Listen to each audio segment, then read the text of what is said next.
The only reason we have so many people doing so well, the only reason is because of the civil rights movement and its child, affirmative action.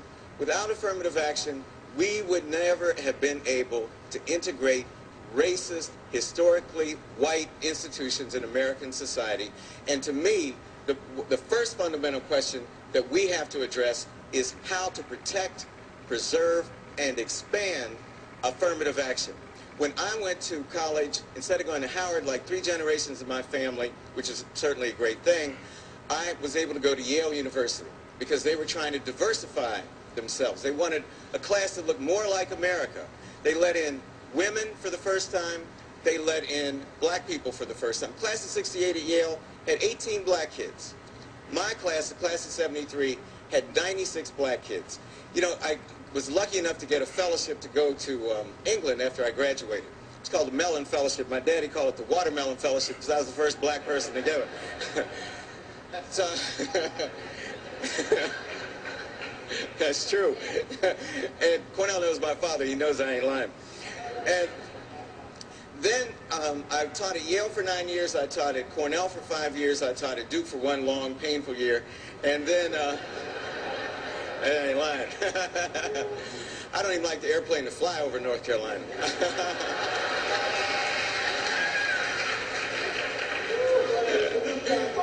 Oh, that's true. I'm sorry. I'm sorry. And they got good barbecue, too, so maybe it's okay. And now I've been, thank God, at Harvard for 5 years. Now, each of those things was enabled, each was made possible by the existence of affirmative action. It didn't mean I wasn't qualified.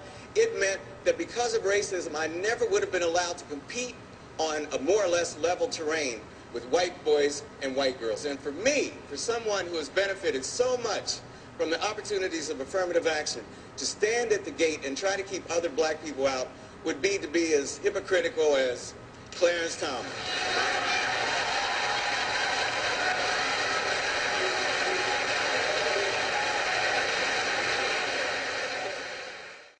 And we in the Academy have to know that our people, those of us who practice African American studies, have to know that our people are under assault. Newt Gingrich and company, that contract for America is serious. You know what those guys have said? All right, somehow, while we were asleep, all you white women and all you black people got into the middle class. We're not sure how it happened, but but the first thing we're going to do is we're going to shake the tree, and any of y'all who can't hold on, y'all going back.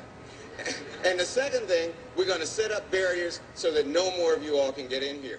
That is very, Wilson did it. And what we're trying to do is end your mama and your daddy criticism, which is what African Americans, quite frankly, have mastered in for 250 years.